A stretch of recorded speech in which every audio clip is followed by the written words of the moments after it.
Halo, halo, halo semuanya. Balik lagi nih sama kita berdua. Hari ini belum ada yang masuk nih. Di hari Senin kembali lagi ya kita berdua jadi jangan lupa follow dulu ya TikTok Medcom, terus Instagram Medcom di tap layar, subscribe juga channel YouTube-nya YouTube Medcom. Jadi hari ini kita bakal ngebahas beberapa laga yang udah dijalanin selama 1 pekan. Ada beberapa laga yang menarik kayak El Clasico Indonesia sampai El Clasico aslinya yang di Liga Spanyol.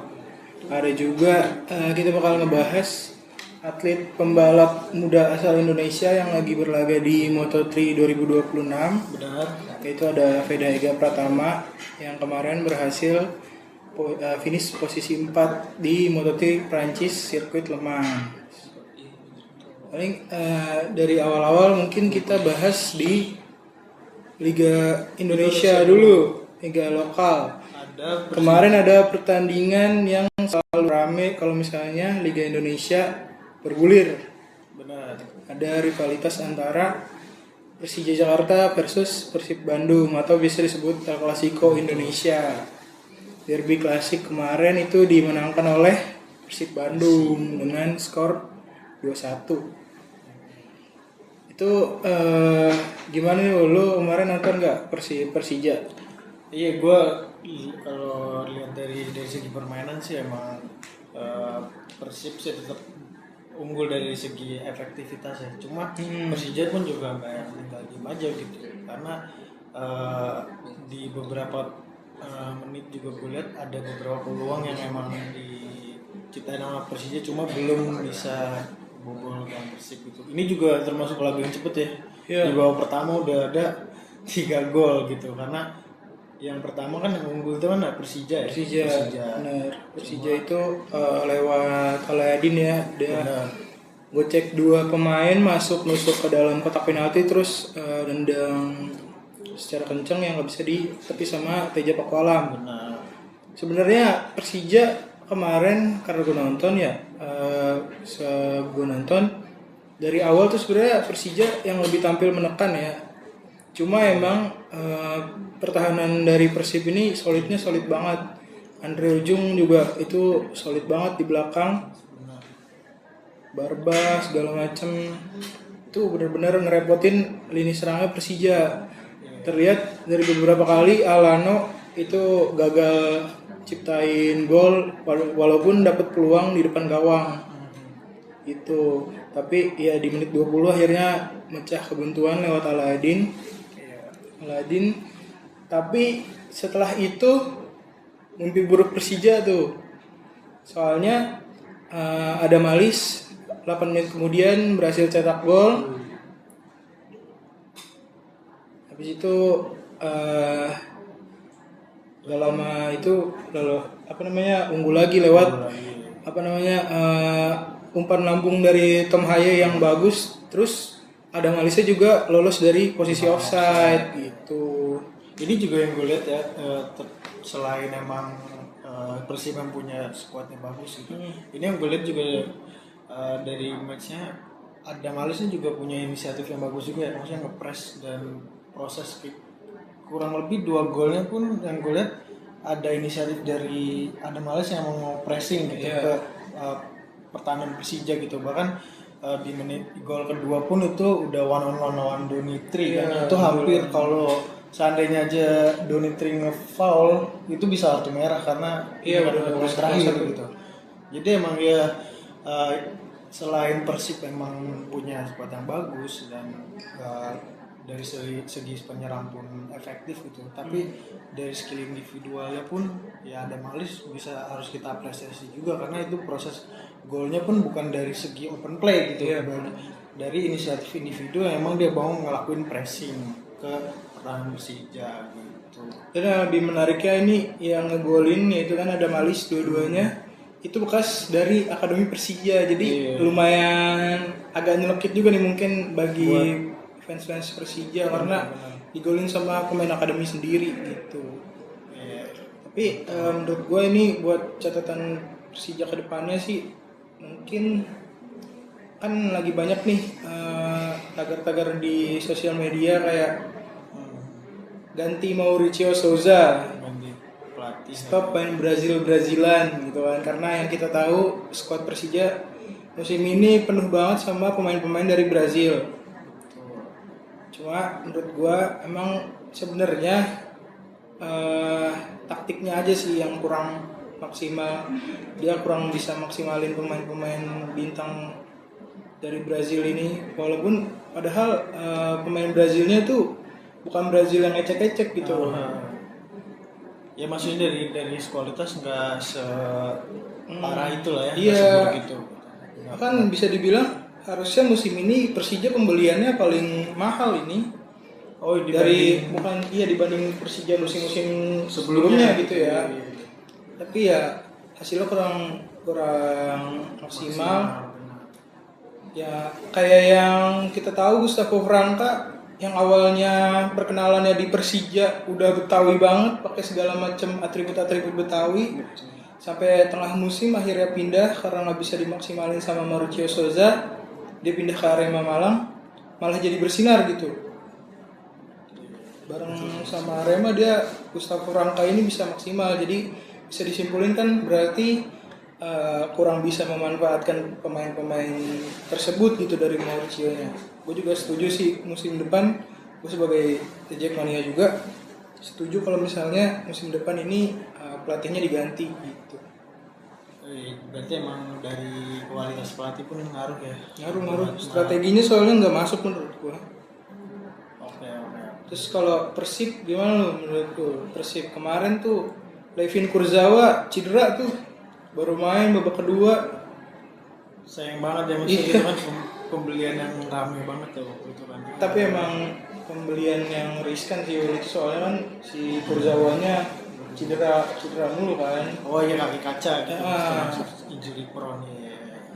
Iya, jadi ya ini juga jadi menurut gue sih tetap kejutan ya buat Persib ya, apalagi kan ya lawan Persija menurut gue tetap bukan tim yang bisa diremehin gitu, apalagi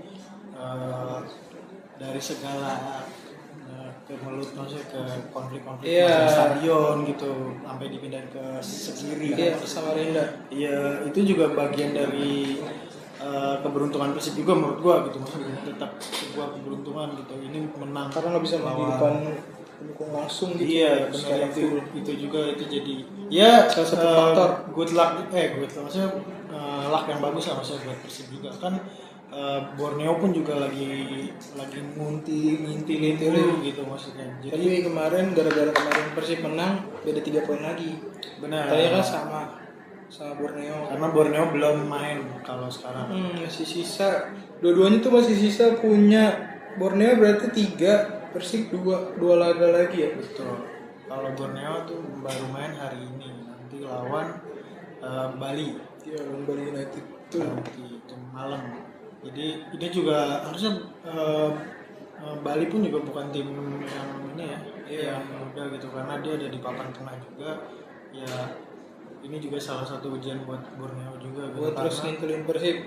Karena kalau misalnya ini seri, kayaknya Persib dilihat dari permainan Persib kemarin kayaknya lebih memungkinkan Persib bakal bisa sapu bersih sampai akhir laga sih dengan kemenangan gitu. Ya jadi juga buat Persija juga udah pupus harapan ya buat ngejar juara musim ini. Karena bedanya itu udah 10 poin. Sisa pertandingan tinggal 3 lagi. Buat next match Persija bakal lawan Persib di Persib Kediri. Ya emang udah persaingan gelar juara antara Borneo atau Persib ya. Iya, betul. Jadi emang tinggal itu aja. Nah kalau ngomongin juara, kita baru aja dapet ya pemenang juara Liga Spanyol. Tadi kan El Clasico Indonesia, nih El Clasico benerannya nih. El Clasico asli dari Spanyol. Ini El Clasico beneran nih. Jadi tadi malam Barcelona baru aja menang lawan Real Madrid 2-0. Ada yang mau nanya nih sebelumnya? Iya, kalau ada yang mau nanya boleh banget. Boleh banget. Nah, review MU mah kalau nyuruh jangan review Klasiko juga boleh, kalau bilang jangan review. Cuma kita mau review. Jadi sekali ya kemenangan itu juga masuk dari mengunci gelar ya juara Liga. Ya, kunci gelar La Liga karena poinnya udah jauh. Betul, karena udah selisihnya udah jauh banget, bahkan sebelum main tuh udah bedanya 9 poin. Udah 11 poin. 11 poin. Ya, sekarang udah melesat jauh gitu. Dan ini menjadi momen sejarah juga ya buat Barcelona karena menjadi tim pertama yang juara La Liga melalui laga penentuan di El Clasico. Gitu. Jadi bahkan kemenangan dari sepanjang sejarah El Clasico pun Barcelona sekarang udah unggul dengan jumlah kemenangan 106 dibanding Real Madrid yang cuma beda satu timan aja, jadi 105. Kalau Madrid menang 105, Barcelona sekarang menang 106. Tapi menurut lu gimana lu sebagai fans Madrid? Lu nilainya gimana nih dari permasalahan ruang ganti sebelum ada El Clasico ini kan sempat isunya santer banget tuh permasalahan ruang ganti antara Valverde sama Tchouaméni lah, terus si Rudiger sama Carreras. Sini menurut lu ngaruh gak sebenarnya ke pertandingan kemarin setelah lihat permainannya ya? Iya, menurut gue juga itu kelihatan banget ya udah kayak soulless misalnya kalau orang sekarang bilang tuh udah kayak gak ada jiwa untuk menangnya gitu. Semalam pun gue lihat bahkan Camavinga, Tchouaméni mainnya udah kayak nggak ada niat, bahkan dari segi XG golnya pun presentasinya tuh nggak ada karena shootnya tuh nggak ada yang target, bahkan peluang-peluang dari Trent atau Bellingham pun nggak efektif banget. Jadi emang permasalahan ruang ganti Madrid ya menurut gue juga tetap ngaruh ya karena Valverde juga jadi nggak main kan kemarin gara-gara cedera kepala ya. Iya, dari keributan itu ya karena ada cedera. Jadi menurut gue emang nggak penting banget kalau sampai keributan di ruang ganti itu ngaruh ke performa tim juga, bahkan dia harus absen yang menurut gue nggak penting banget gitu karena cederanya karena hasil ribut samarkan tim sendiri gitu. Jadi ya ngaruh banget sih karena emang Barca pun juga sebenarnya bukan tim yang emang lagi full squad juga. Karena absen. Rapinya main cuma bentar aja. Iya, di bawah karena emang lagi dijaga juga tuh kemarin baru sembuh dari cedera kan. Tapi untungnya Rashford bersinar dari menit awal tuh lewat tendangan free kick, bagus banget itu tendangan free kick. Bisa ngelabuin Courtois ya. Benar-benar itu baru jalan 9 menit ya. 9 menit. Tapi yang lebih mengejutkannya Ferran Torres sih. Iya. Ferran Torres berhasil cetak gol akhirnya. Kan beberapa fans Barca kan juga bilang kalau Ferran nih ya kadang-kadang striker yang emang ya angin-anginan sih sebenarnya gitu. Emang gua akuin juga angin-anginan. Bahkan gua saranin juga musim depan sebenarnya menurut gua sih perlu dijual aja gitu, lebih cari striker yang udah mateng aja gitu. Ya karena emang ya apalagi kalau big match sering banget dia angin-anginan gitu. Kan kalau emang dari segi striker menurut lu siapa sih sekarang yang emang cocok gitu buat ganti? Buat ganti Ferran? Buat ganti Lewandowski juga kan kabarnya Alvarez. Oke, itu target yang emang itu target yang bagus, cuma masa kurang dari segi finansial Barca tuh belum mendukung. Tapi emang opsi yang benar-benar tepat menurut gue pun juga Alvarez. Iya, Alvarez buat nutup puzzle itu tuh menurut gue Alvarez. Benar. Itu benar. Karena udah 3 jadinya. Ada Alvarez, bisa jadi Rashford juga kan main false nine. Terus ada Rapinya juga. Yamal juga bisa sebenarnya, cuma nggak terlalu oke lah kalau misalnya jadiin target man gitu. Tapi kalau Alvarez jadiin target man itu selesai, menurut gue selesai. Ya, jadi itu juga buat bursa transfer musim panas nanti ya. Iya, sama Barca juga kan ada isunya mau ngambil Bastoni juga kan. Oh iya, buat di back karena Bastoni udah cukup kali ya di Inter ya. Sebetulnya Barcelona buruknya emang di lini belakang sih, karena emang regenerasinya kan lagi Gerard Martin sama Pau Kubarsi kan. Cuma ya namanya anak muda, gejolaknya juga masih pada tinggi. Jadi kadang-kadang tuh ngelakuin blunder yang nggak perlu gitu loh. Makanya butuh pelapis dia tuh mending dijadiin pelapis kayak Gerard Martinelli, mending jadi pelapis dari Bastoni kalau emang misalnya jadi. Benar. Karena emang Araujo kan nggak bisa. Ya, diandelin banget Araujo sekarang udah enggak banget sih jujur. Itu benar. Udah nggak bisa nutup peluang juga gitu. Iya. Terus gimana nih Ul, masalah Mbappe? Kan kemarin banyak banget petisi yang buat Mbappe out tuh udah sampai jutaan kan sekarang. Iya. Jutaan orang yang nandatangani. Nah menurut lu sebenarnya Mbappe sengaruh itu nggak sih buat ruang ganti Madrid sampai kayak gini?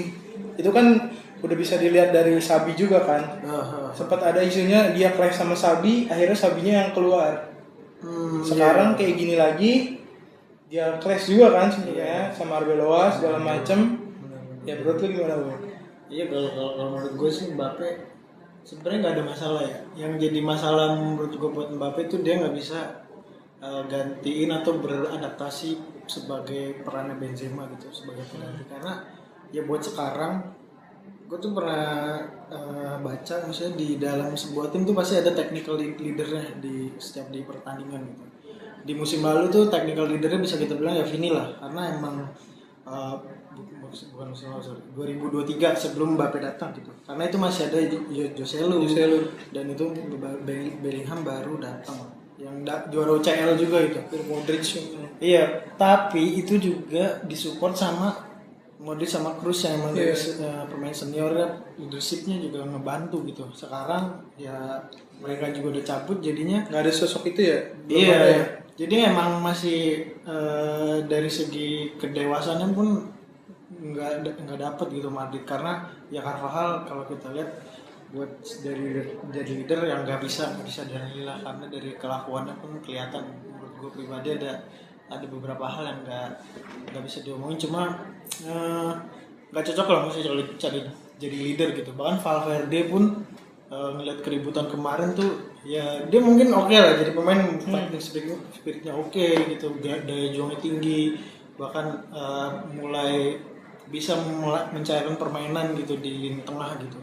Tapi jadi leader bahkan di ruang ganti nggak bisa menurut gue Valverde. Jadi emang sekarang permasalahannya bukan dari segi pelatih aja gitu, dan di senior pemain-pemain senior atau leadershipnya tuh di Madrid nggak ada. Jadi emang pemainnya kayak kebingungan, bahkan kalau lagi kalah pun kayak nggak ada yang bisa ngebangkitin semangatnya gitu. Jadi ya itu resiko dari kalau punya tim yang isinya banyak pemain muda gitu. Enggak selalu bintang juga, karena menurut gua kalau kita lihat Chelsea pun yang isinya pemain muda semua. Jadi kelihatan kayak tim yang emang nggak bisa catch up, yang emang bermain lebih cair, kayak masih egonya masih pada gede ya soalnya. Iya, jadi kayak masih compang-camping aja gitu. Karena yang gue pahami juga namanya sepak bola itu kan dunia nyata gitu Mas, bukan sebuah teori gitu. Karena semakin lama lu bermain di lingkungan yang sama, itu semua pemain pasti bakal nyatu gitu. Itu sebagai contoh kenapa Madrid bisa dapet tripit UCL gitu ya, tripit UCL. Karena dari segi pemainnya pun di zaman-zaman itu nggak berubah sama sekali gitu. Karena ya kalau kita lihat dari 2017, 2016, 17, 18 masih ada Benzema, ada Modric, Kroos, Ronaldo, you name it gitu, masih ada Ramos gitu. Jadi buat jangka panjangnya pun ya mereka udah selalu bersama lebih dari 5 tahun gitu. Jadi itu pun menurut gue juga ngaruh gitu. Kalau misalnya ada tim kayak Barca, let's say gitu, yang emang bukan pemain yang emang selama itu, kalau kita bandingin sama squad Madrid yang hat-trick gitu. Halo, ada siapa tuh? Halo. Ya kalau Barca bisa sebenarnya solid gitu, maksudnya kayak zaman-zaman MSN sih, kayak misalnya sampai akhir-akhirnya tuh masih sisa Ter Stegen doang kan, tapi kan tetap ada satu yang diseniorin gitu. Betul. Tapi menurut gue juga peran dari pelatih yang Flick. Kalau menurut gue Flick pun juga berperan besar banget di besar, sangat besar Flick. Gitu. Soalnya apa namanya perhatian kecil dia tuh Messi, Ronaldo lahir di Indonesia. Iya, jadi dia main di Persija bang. Iya. Jadi kalau Ronaldo, lanjut. Jadi kalau misalnya Hans Flick ini emang punya peran yang menurut gue cukup besar banget dari perhatian ke para pemainnya gitu, udah terbukti selama cederanya Gavi kemarin. Itu kan cedera ACL kan Gavi. Iya benar. Jadi ada satu media yang ngungkapin kalau misalnya tiap pagi dia itu pasti ngecek kondisinya Gavi itu kayak gimana gitu. Dari hal kecil kayak gitu sebenarnya buat pelatih itu udah bagus banget kayak Betul. perhatian ke pemain. Hal kecil ya. Iya, jadi dia tuh kayak nyatuin banget apa? Kayak peduli. Jadi peduli banget. Yang awal-awal aja sebenarnya kan ada clash antara Lamine sama Lewandowski kan gara-gara ego dua pemain ini. Tapi di ruang ganti tuh Hansi Flick bisa ngatasin itu gitu sampai sekarang yang akhirnya klop banget. Iya. Lamine sama Lewannya emang peran pelatih sih. Iya, menurut gue juga pun ya Hansi Flick karena emang dia kan kelihatan gitu dari sepak terjangnya masih ada. Iya, Pernah di Jerman, di Bayern pun ngeraih sextuple gitu. Kalau nggak salah triple atau sextuple, koreksi gitu. Iya, yang ngalahin Barca 8-2 Iya. lah intinya. Iya, jadi ya, pengalamannya Flick pun juga tinggi gitu. Bahkan jadi dia tahu cara ngarahin tim yang benar gitu, cara pressing yang baik gimana, bahkan struktur pertahanan yang baik biar offside trapnya lebih efektif gitu. Jadi nggak selalu semuanya tuh ini ke pemain juga, kadang ada ya pelatih itu tetap penting sih. Jadi kalau karena sekarang Madrid pun jadi pemain Xabi Alonso tiba-tiba di-cut gitu, jadinya emang ya ini tim arahnya jadi nggak jelas. Jadi pemainnya kayak kebingungan sendiri gitu. Jadi ya Karena Arbeloa pun ya interim, gimana pun interim. Iya, karena dia awalnya dari akademi. Iya, jadi nggak dipandang ya wajar aja gitu. Maksud gua walaupun lu pelatih tapi lu interim, jadinya lu chance buat nggak dipandang sama pemain lu nih, ya udah gede gitu. Itu benar. Kecuali emang kayak pelatih nama pelatih besar lah, Iya. ya kan nggak mungkin lah lu nggak dengerin pelatih besar kalau emang pemain lu nggak dengerin lu berarti ya itu pemainnya fakta aja gitu.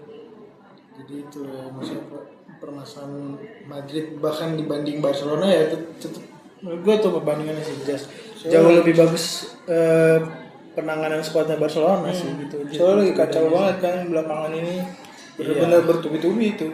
Benar. Kayak nggak udah. Ya udah jadi ini dua musim ya. Berarti 2 musim Madrid enggak dapat trofi berturut-turut. Sedangkan Barca back to back La Liga. Ya, jadi kita lihat CDR nggak dapat karena yang juara Sociedad ya. Jadi kita lihat aja nanti gimana musim depan. Semoga lebih seru lagi. Semoga yang juara. Tapi gimana lu prediksi lu kan sebenarnya kemarin 2 sama kan yang gue lihat. Iya, karena gua kira tuh Mbappe main. Ternyata di menit-menit akhir nggak dibawa. Karena kalau menurut gua Mbappe main masih bisa ada lawan gitu karena menurut gua juga iya karena gimana pun ya. Menurut gua counter terbaiknya Barca itu Mbappe mungkin karena emang walaupun dia sering offset berkali-kali, tapi kalau seandainya dia lolos aja itu menurut gue tetap repot sih kalau dia lolos. Jadi makanannya Mbappe sebenarnya. Jadi menurut gue kaget gue juga kalau menit terakhir Mbappe main karena di 2 sesi latihan terakhir tuh dia main latihan bareng tim terus sih ya. Gue kira dia udah sembuh, ternyata di latihan terakhir baru ada infonya ya dia belum sembuh, jadi masih ada rasa ketidaknyamanan, jadi nggak dibawa. Karena seri pun sebenarnya Barca udah cukup ya, udah juara gitu.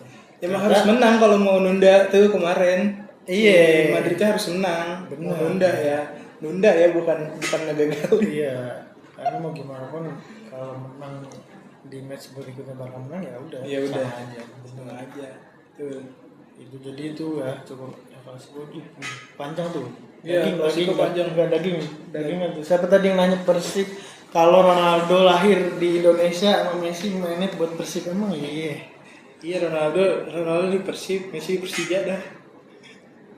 Itu. Udah Liga Inggris mungkin kalau kita selempet-selempetin Liga Inggris. Yoi, sekarang lanjut ke Liga Inggris. Saya lagi seru ya kemarin. Lagi seru nih karena Arsenal. City kemarin seri lawan Everton 3-3. Bener. Itu jadi salah satu peluang lagi buat Arsenal ya, karena sebelumnya kan emang City lagi menang-menang mulu terus nempelin sampai poinnya sama kayak Arsenal. Tapi kemarin City kepleset lawan Everton. Itu gue gak nyangka banget sejujurnya. Itu bisa 3-3 tuh gue gak nyangka banget. Bahkan Everton ngegolin tuh maksud gue Ya kaget juga ya maksudnya, kaget karena ya. emang ya Everton sebenarnya tim salah satu tim yang kurang konsisten juga sih di Premier League kan. Iya, Bahkan walaupun City habis itu tetap menang lagi ya lawan Brentford. Brentford. Iya. Jadi tapi tetap jadi sandungan ya karena emang Arsenal baru aja menang lawan West Ham 1-0. Nah itu juga sebenarnya 1 poin itu juga lagi ramai kalau di warganet luar, netizen Eropa gitu ngebahas cara menang Arsenal gitu, karena ada beberapa kontroversi yang golnya Arsenal yang kayak si gue lupa antara Gabriel atau Saliba ngeganggu kipernya West Ham gitu, jadi bahkan sampai tangannya tuh main gitu. Jadi cara mainnya Arteta tuh dari set piece lagi gitu buat nyetak gol dari corner gitu. Jadi itu yang jadi diperbincangkan karena yang ngeganggu kipernya tuh sampai tangan pun main gitu. Jadi bahkan West Ham sempat nyamahin kedudukan dia di menit-menit akhir, cuma dianulir sama wasit. Itu jadi bener-bener rame banget tuh karena menurut wasit ada pelanggaran gitu. Jadi ya ini kemenangan yang gede banget sih buat Arsenal menurut gue, karena ya sisa matchnya udah mengarah ke keuntungan ini banget, karena sisanya lawan Burnley terus lawan Crystal Palace, sisanya baru habis itu dia main di final UCL. Jadi kita lihat apa Arsenal bisa double atau tiba-tiba kepleset, kita nggak tahu, karena menurut gue sisanya sih udah aman banget sih. Tapi dilihat PSG mainnya kayak gitu sih kan Bayern sih, gua pede PSG juara sih. Oh iya, final UCL berarti PSG, gue juga PSG sih, menurut gue ke PSG. Yang nggak tahu ya kita ada keberuntungan apaan sama Arsenal, cuma menurut gua sih ya PSG jauh sih cara mainnya, kefarat sebadak itu kan. Iya itu trio ini depannya PSG. Kacau itu PSG. Dembele itu benar-benar efektif banget ya, parah. Karena ya bahkan Bayern pun dibikin gak berkutik gitu. Yoi. Yang gue kira bisa ngimbangin ternyata ya kalah jauh jelas. Si PSG emang mau gimana pun tetap tim paling kuat di musim ini sih menurut gue sih. Oke, paling itu kita move ke MotoGP. Yoi. Kita ada pembalap asal Indonesia yang beberapa kali udah membanggakan nama Indonesia dan sempat podium di Moto3 seri Thailand ya. Podium 3, dan kemarin di Moto3 Prancis sirkuit Le Mans itu Veda Ega Pratama berhasil finish di posisi 4. Walaupun di free practice pertama dia itu harus di posisi 11. Terus lanjut ke kualifikasi kedua itu alhamdulillahnya dia dapat posisi ke-6. Dan di race walaupun di awal-awal itu sempat ke posisi 14 pas awal-awal race, walaupun start di 6. Mungkin karena kondisi sirkuit basah jadi banyak juga pembalap-pembalap yang pada crash gitu, ada DNF kan. Terus juga balapan kemarin tuh nggak 14 lap gara-gara banyaknya kecelakaan, jadi cuma 13 lap. Terus di lap-lap terakhir, lap 10 itu Veda udah masuk ke 10 besar, tepatnya udah di 6 sampai 5 besar. Benar. Terus sampai ada yang satu lagi gue lupa siapa gitu crash, akhirnya Veda masuk ke 4. Cuma pas fight mau ke posisi podium itu posisi 3, 1, 2, 3, cuma selisih waktunya emang jauh. Terus juga sisanya cuma 3 lap lagi. Jadi yang gue lihat kemarin juga Veda mungkin main aman ya, karena dia udah ngerasa aman juga. Yang penting nggak crash biar bisa dapat poin di klasemen gitu. Terus sekarang hasil dari posisi 4 tersebut Veda sekarang ada di posisi 5 klasemen Moto3 gitu. Cuma beda 3 poin sama yang di posisi kedua gitu. Jadi ini kesempatan bagus buat Veda di seri berikutnya kalau misalnya bisa finish lagi di 3 besar, bahkan di podium itu dia bisa langsung ke posisi 2 Benar gitu. Apalagi posisi 2-nya cuma beda 3 poin di klasemen sementara Moto3. Iya, jadi tetap ya hasil yang bagus lah ya buat Iya, Veda. walaupun di Moto2 Mario Aji belum bisa nampilin hasil yang maksimal ya. Benar. Ya, kita doain aja buat Mario Aji, terutama juga buat Veda. Mudah-mudahan di seri-seri berikutnya bisa lebih bersinar gitu. Bisa podium lagi insya Allah. Karena posisi 6 udah, posisi 5 udah, 4 udah, 3 juga udah, 21 belum nih. Iya. 21-nya belum. Ya jadi mudah-mudahan Veda bisa ke 2 ke 1 lah biar lengkap gitu, 1 2 3 4 5 6 gitu. Karena kan masih muda juga ini jadi pencapaian yang bagus juga gitu buat yang debut, maksudnya pemain muda yang baru masuk juga kan. Ya buat rookie. Betul ya rookie. Ya jadi itu untuk MotoGP. Moto3. Siapa tuh kata Bang Mikael bahas Atalanta lawan AC Milan boleh lawan AC Milan. Jadi kita lupa bahas ini juga nih Serie A nih sedikit Serie A. karena emang ada sejarah baru juga kebetulan selain AC Milan kalah.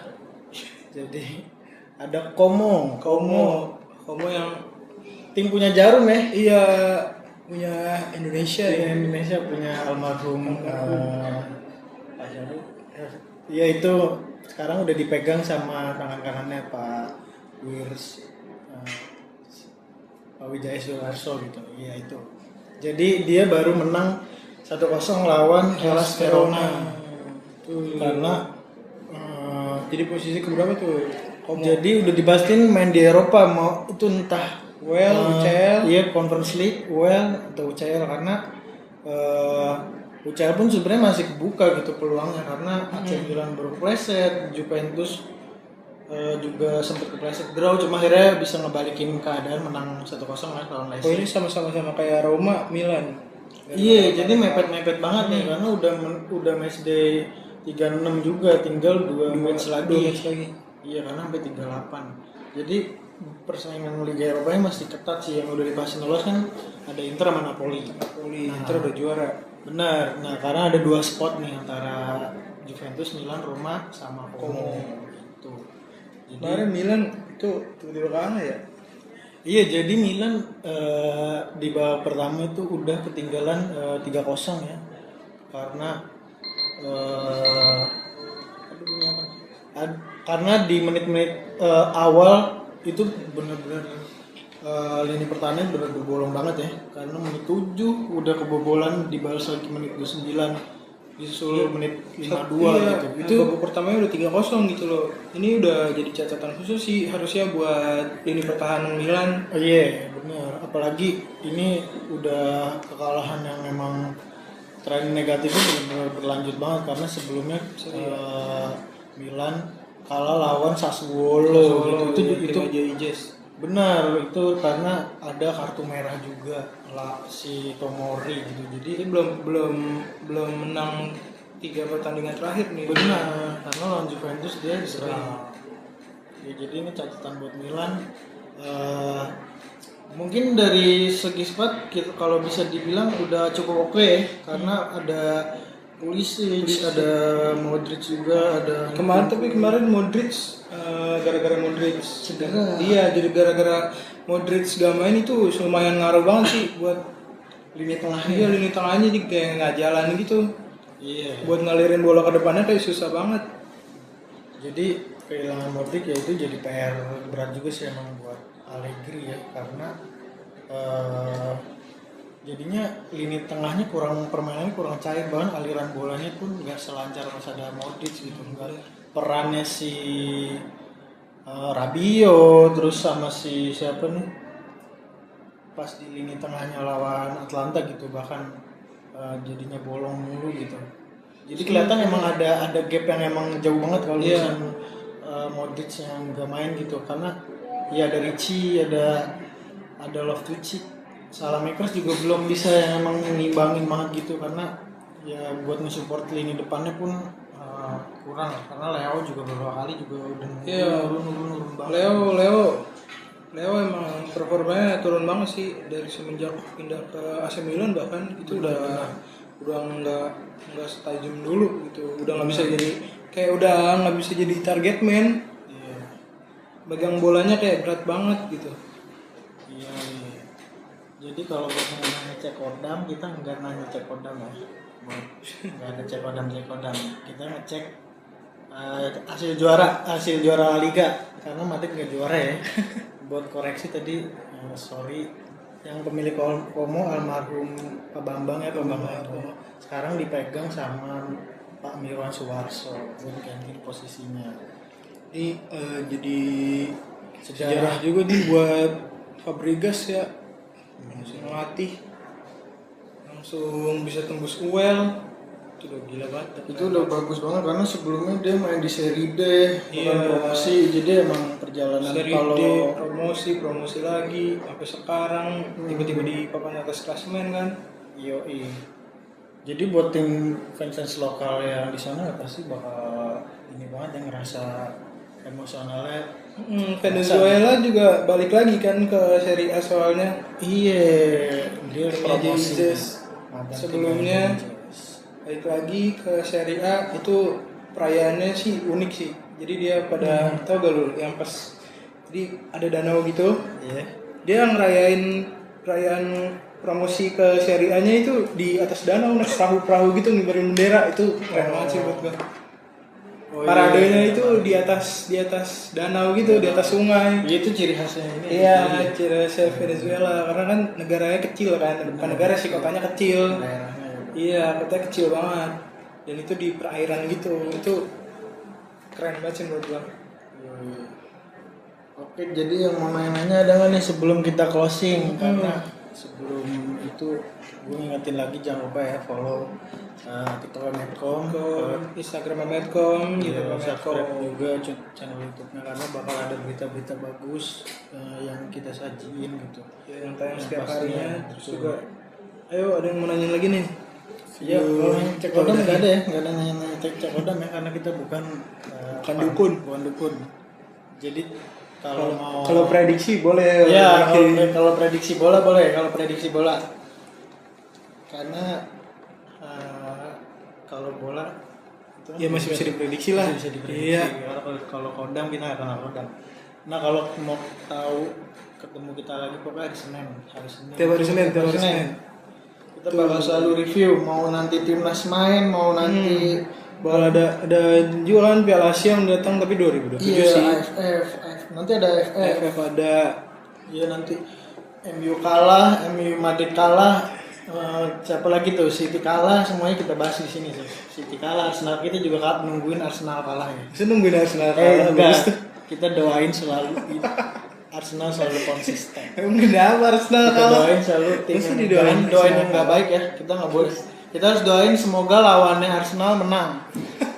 Jadi jangan doain Arsenal kalah gitu, nggak boleh, nggak baik. Paling udah ya gitu aja buat hari ini. Thank you semuanya yang udah nanya-nanya juga tadi walaupun pertanyaan rada nyeleneh dikit. Iya. Jadi Sampai jumpa di sampai jumpa di hari Senin depan. Thank you semua.